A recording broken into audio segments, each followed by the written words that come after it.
なれたんじゃないか。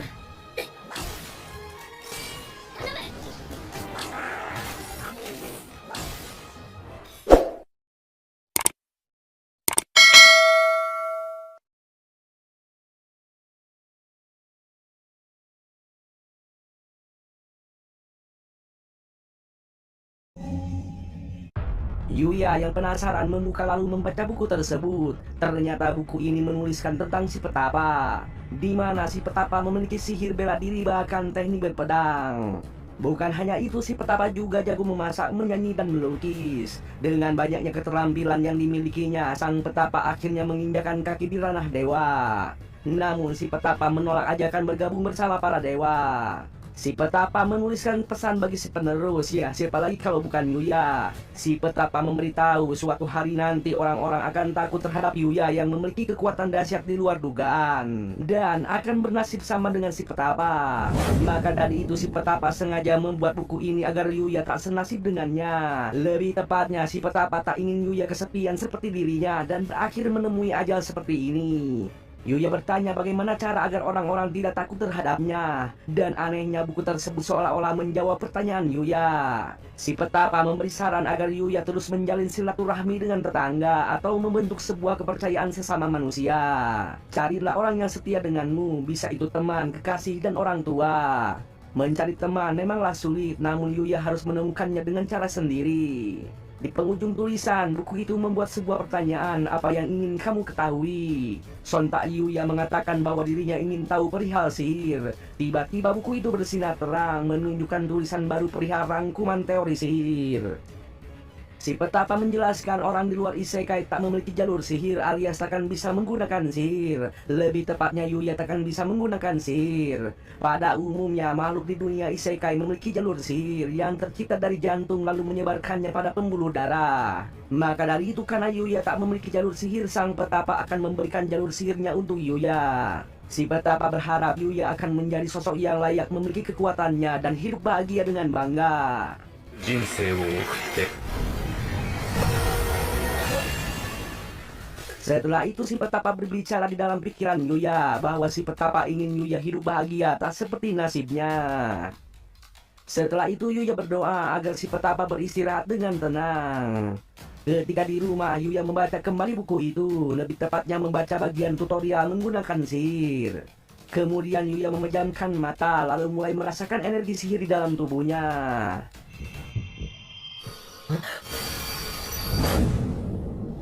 Dan tiba-tiba muncul notif di mana Yuya telah berhasil mendapatkan skill baru, yaitu memanipulasi sihir.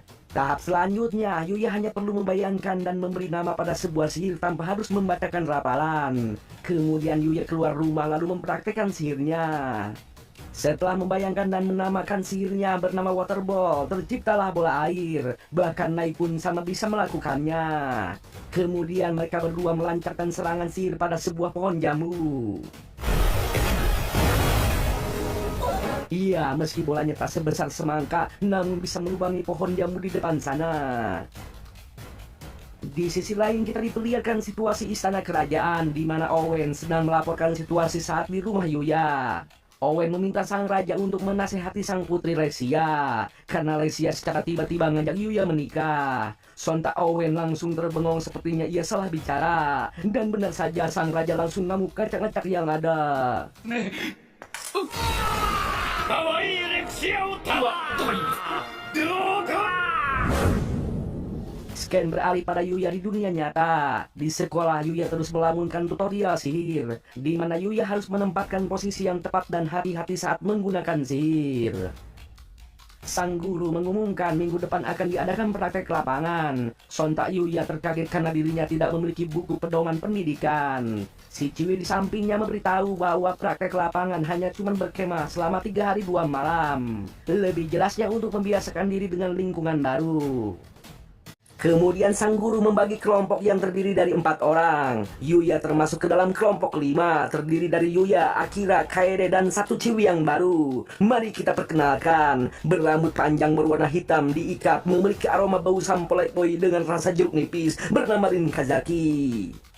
Rin di sini mengagumi Yuya yang banyak dirumorkan orang-orang. Namun Rin meledek Akari yang sok-sokan ingin menjadi pangeran. Sontak Kaneda dan Yuya sangat senang dengan suasana ini. Nampaknya kelompok 5 akan jadi ramai.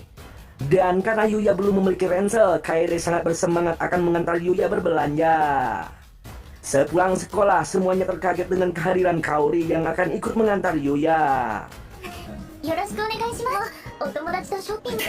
ゆうやが香織さんと遊べるなんて。皆さんは気兼ねなくったい。 Tapi si Akari kagak ikut tuh, katanya ada urusan mendadak bro. Lanjut. Ketika di dalam toko, mereka sangat senang karena tempatnya sepi kagak terlalu ramai. Ya beginilah hari kerja, toko nggak akan seramai saat weekend. Kaori menyarankan sebuah ransel berwarna hijau terang. Dan karena ukurannya pas, warnanya juga cocok, Yuya langsung membelinya.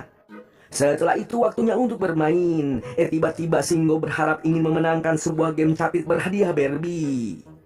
Yuya mencoba memainkan game capit tersebut. Dengan sebuah skill identifikasi, Yuya bisa mengetahui kelemahan mesin capit. Dan 100% berhasil mendapatkan Barbie. Senanglah itu si Shingo akhirnya punya Barbie. Kemudian karena Kaede ingin boneka ucing garong, Yuya lagi-lagi memenangkannya menggunakan skill identifikasi.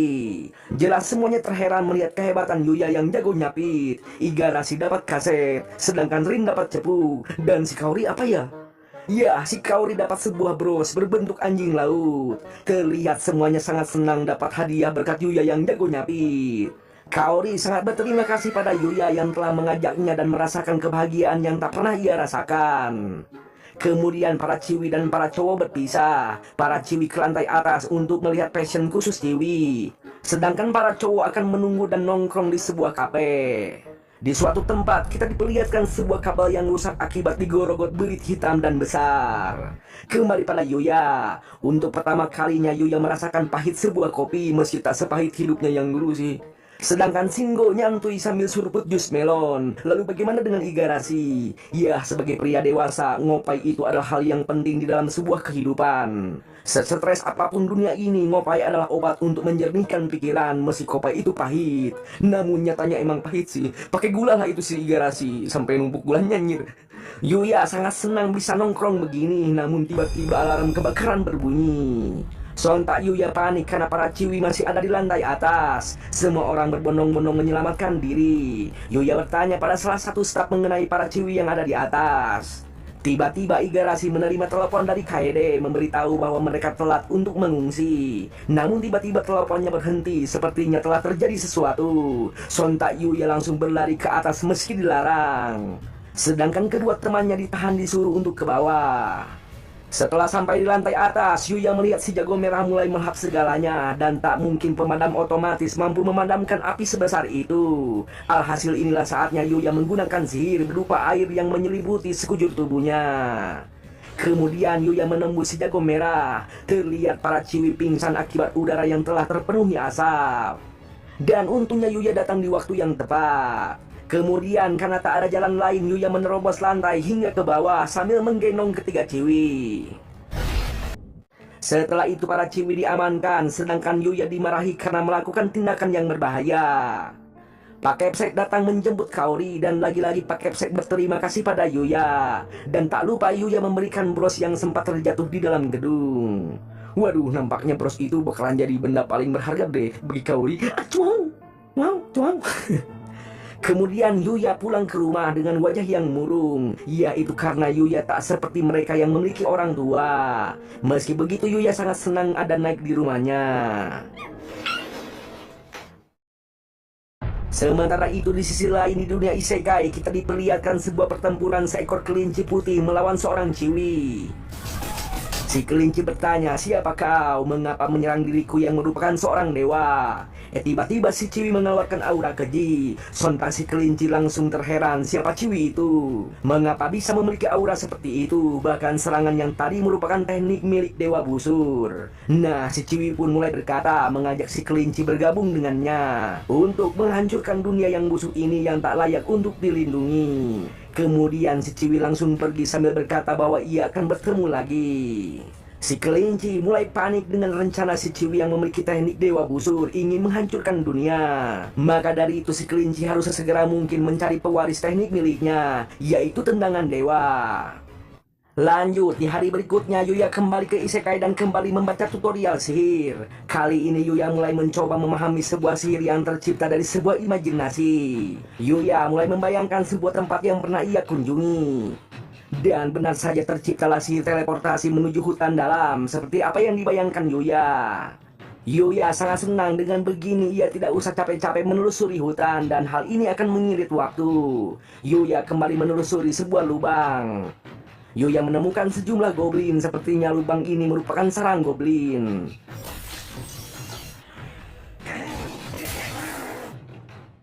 Yuya mendapatkan sejumlah item bagus memiliki fungsi yang berbeda-beda dari goblin yang telah ia kalahkan. Setelah itu Yuya keluar goa, lalu bilang pada Naik untuk mengakhiri perburuan hari ini. Tapi sepertinya Naik pundung masih ingin menjelajahi hutan dalam. Tiba-tiba si Naik pergi ke hutan sendirian. Yuya panik langsung mengejar Naik. Yuya heran ada apa dengan Naik. Tiba-tiba Yuya tambah heran dengan Naik yang menyuruhnya untuk menghilangkan hawa keberadaan. Ternyata di depan sana ada seorang ciwi sedang dikepung monster. Sontak Yuya ingin menyelamatkannya, namun ditahan oleh Naik. Jelas Yuya heran, ada apa dengan Naik? Lalu tiba-tiba ketika si monster menyerang, si ciwi langsung menghilang. Lalu muncul kembali memotong lengan si monster. Yuya terheran serangan apa yang dimiliki si ciwi. Lalu tiba-tiba para monster menyerang secara bersamaan. Dan saat inilah kita baru mengetahui bahwa si ciwi memiliki sebuah senjata berupa benang menangkis serangan para monster. Namun sayang si ciwi terkena tendangan. Dan ketika si ciwi terpojok, Yuya langsung membantai para monster dalam sekejap. Namun tak berlangsung lama muncul monster dengan jumlah yang banyak. Yuya tak gentar mencoba senjata barunya berupa cambuk. Ya, hanya dengan satu ayunan semua monster langsung binasa. Yuya yang heran langsung mengidentifikasi senjatanya. Ternyata cambuk ini bernama Cambuk Langit. Memiliki skill sekali ayun akan bercabang dan mengenai target secara otomatis. Kemudian Yuya menggendong si ciwi ke tempat aman. Namun anehnya di sini ketika si Yuya berencana akan membawa si ciwi ke rumah, si Naik melarangnya. Nampaknya Naik di sini tidak menyukai si ciwi. Tak berlangsung lama si ciwi tersadar langsung gegerebegan ingin turun. Jatuhlah itu si ciwi. Kemudian Yuya menawarkan potion rasa melon. Meski warnanya hijau pekat, namun rasanya benar-benar melon. Maksudnya bisa memulihkan luka dan stamina. Karena si ciwi kagak percaya, Yuya meminumnya agar tidak disangka racun. Alhasil si ciwi pun percaya lalu meminumnya. Dan benar saja potion itu rasa melon. Maksudnya bisa memulihkan luka dan stamina. Yuya memperkenalkan diri, begitu pun Naik. Namun Naik di sini terus menggeram terhadap si ciwi. Alhasil si ciwi pun memperkenalkan diri bernama Luna. Karena Yuya bertanya, Luna menjelaskan bahwa dirinya sedang latihan di dalam hutan ini. Luna berterima kasih karena Yuya telah mengatasi para monster yang bergerombol. Luna balik bertanya kenapa Yuya ada di sini. Yuya menjawab bahwa dirinya juga sedang latihan. Mengingat Yuya yang menggendong dari tadi, Luna meminta maaf karena dirinya terlalu kotor, banyak keringat, bau keringat maksudnya ya. Yuya bilang tidak apa-apa karena dirinya juga kotor dan berkeringat. Tiba-tiba Luna berkata ingin mencari sungai karena ia tak bisa kembali ke kota dalam keadaan kotor. Sontak Yuya menawarkan sebuah bak mandi. Tuh kan apa gue bilang, berguna bro, sesuai ekspektasi ini bro. Si Luna pun langsung berenam di dalam bak mandi portable dengan air hangat. Jelas Luna tak percaya ada bak mandi sekimochi ini. Yuya memberitahu bahwa item ini didapat dari monster Crystal Deer. Sontak si Luna makin kagum dengan Yuya yang bisa mengalahkan monster kuat seperti Crystal Deer. Luna berkata bahwa keberadaannya saat ini karena sebuah misi. Namun Yuya tidak mendengarnya dengan jelas. Kemudian Luna ngajak Yuya untuk latihan bareng sementara waktu. Yuya berpikir jika Luna berlatih sendirian, Yuya takutnya nantinya gitu akan kejadian lagi seperti sebelumnya. Maka dari itu Yuya menerima ajakan Luna. Saking senangnya si Luna keluar. Sementara itu si Naik hanya bisa helai dengan kejadian ini. Sambil mendengarkan omongan Luna yang tak bermasalah dengan hal itu. Ini Yuya dan Luna mulai latihan bersama. Yuya mengajari teknik bertarung pada Luna. Begitupun Yuya mendapatkan pelajaran baru dari Luna.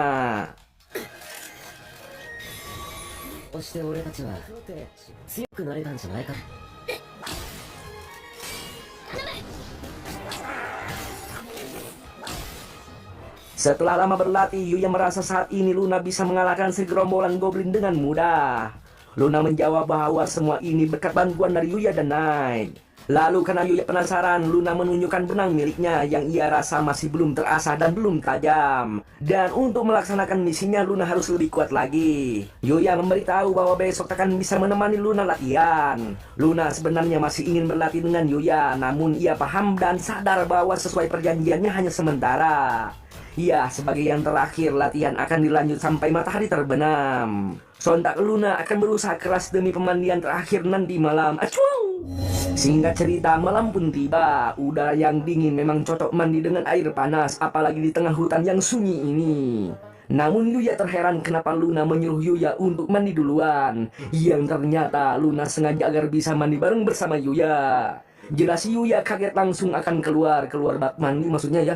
Namun si Luna langsung memeluk Yuya dari belakang. Sontak Yuya auto ngepris terkena stun. Luna berterima kasih karena Yuya telah menuruti permintaan egoisnya. Berkat Yuya kini Luna semakin strong. Bahkan Luna merasa telah terselamatkan. Pokoknya segala waktu yang telah diberikan Yuya sangat berharga bagi Luna. Yuya sungguh tak mengerti apa yang dimaksud Luna. Sontak Luna ingin menggosok punggung Yuya sebagai ucapan terima kasih. Namun ketika berbalik, malam ini seakan-akan menjadi cerah meski tanpa rembulan. Tak lama Luna mulai menyadari bahwa cangkangnya terlepas. Malulah dia. Esok hari pagi pun tiba. Di dunia nyata, Yuya dan seluruh teman sekelas mulai berangkat menuju sebuah tempat pegunungan menggunakan bis. Sambil menunggu perjalanan, Yuya bermain kartu bersama teman-temannya. Mereka kagum karena Yuya selalu menang. Sementara itu Akari frustasi karena kalah mulu. Kemudian Yuya ingin berhenti bermain karena mengantuk. Yuya meminta temannya untuk membangunkan ketika sudah sampai tujuan. Di dalam hati Yuya berkata sebenarnya ia merasa telah melakukan curang. Itu karena Yuya memiliki skill keberuntungan. Tiba-tiba Yuya membayangkan melon bersinar semalam. Yuya berpikiran apakah itu terjadi karena skill keberuntungan miliknya. Gak cerita, Yuya dibangunkan karena sudah sampai di lokasi latihan praktik. Seluruh murid dibawa ke sebuah gedung yang cukup besar. Kemudian Bu Guru menyuruh para murid untuk sesegera berganti pakaian dan berkumpul di aula. Di aula Bu Guru menjelaskan bahwa para murid akan melakukan latihan praktik selama 2 hari 1 malam. Igarashi bertanya perihal makanan. Bu Guru menjelaskan bahwa di hutan terdapat makanan seperti tumbuhan jamur dan juga ikan yang ada di dalam sungai. Paniklah itu si Igarashi. Bu Guru memberitahu bahwa setiap kelompok akan dibekali beras saja, namun itu tidak banyak, sisanya harus cari sendiri. Kaede komplain bukankah ini terlalu berbahaya bagi seorang pemula? Bu Guru menjelaskan kembali jika pada saat menemukan sebuah bahan, diwajibkan untuk bertanya sebelum dimasak, apakah berbahaya atau tidak. Tapi jika terjadi keracunan pada murid, Bu Guru sudah menyiapkan seorang dokter UKS, yaitu Buyo Mikawa. Dengan aura yang seram, Buyo Mikawa menunjukkan obat penelitiannya yang merupakan anti racun. Karena Yuya nggak tahu, Kaede memberitahu bahwa Buyo Mikawa terkenal seram. Ruang UKS-nya dipenuhi aura gelap, bahkan sering terdengar sebuah jeritan. Akari komplain mending puasa saja daripada terjadi yang aneh-aneh. Sontak Bu Guru memarahi Akari bahwa inilah pelajaran ujian hidup sebelum mengenal dunia rumah tangga. Karena Bu Guru menyebutnya sebuah kompetisi antar siswa, Yuya bertanya apa yang akan didapat di dalam kompetisi antar siswa. Dengan penuh semangat, Bu Guru memberitahu bahwa kompetisi ini akan mempengaruhi bonus yang akan diterima bagi dirinya sendiri. Sontak para siswa mengeluh ingin segera menyelesaikan latihan ini. Namun semuanya terkaget ketika mendengar harus tidur di alam liar. Kini para siswa disebar ke hutan. Yuya kebingungan karena tak pernah belajar memasang tenda. Rin juga sama kebingungan, hanya dibekali sebuah buku catatan kecil. Berbeda dengan Akari yang selalu tebar pesona, menganggap semua ini mudah, namun sayang dikacangin. Nah, mulailah Rin membagi tugas untuk urusan perut. Yuya dan Kaede ditugaskan memancing, sedangkan Rin dan Akari akan mencari jamur di hutan. Namun Akari hingga saat ini masih dikacangin. Ketika sampai di sungai, Yuya kaget melihat para siswa sudah berkerumun mendapatkan letak yang strategis untuk memancing, sedangkan dirinya yang terlambat kehabisan tempat. Terlihat Igarashi yang mendapatkan tempat yang bagus langsung mendapatkan 1 ekor ikan. Mulai paniklah itu si Kaede karena tak kebagian tempat. Kemudian Yuya mulai mengecek menggunakan skillnya dan ketemu bagian sungai yang sepi tapi banyak ikannya. Namun karena sungainya dangkal akan sulit untuk memancing. Ya, inilah alasan para siswa tidak memancing di area ini. Tapi santuy bagi Yuya yang kayak beginian mah mudah. Gak usah memancing, cukup tangkap saja menggunakan tangan kosong. Yuya teringat teori monster dari Luna, di mana ketika musuh ketakutan pergerakannya mudah ditebak. Dan bus dapat satu ikan, bus dapat lagi satu ikan, bus dapat ikan lagi. Hingga saking asiknya tak sadar Yuya telah menangkap satu ember ikan. Sontak para siswa tercengang melihat gerakan Yuya yang nampak seperti bukan manusia biasa. Sementara itu di sisi lain di dunia isekai kita diperlihatkan situasi Luna. Menurut Luna saat ini benang miliknya semakin tajam berkat latihan bersama Yuya. Terlintas wajah Yuya di pikirannya. Menurut Luna, Yuya terlalu menyilaukan tak seperti dirinya. Luna berharap dan berandai-andai bisa lebih cepat bertemu dengan Yuya sebelum dirinya menjadi seorang pembunuh. Ya, Luna di sini sebenarnya merupakan anggota guild kegelapan, lebih tepatnya sang pemburu kepala. ギルドの一員にしてさようなら Ya, segitu dulu bro ceritanya. Waduh, episode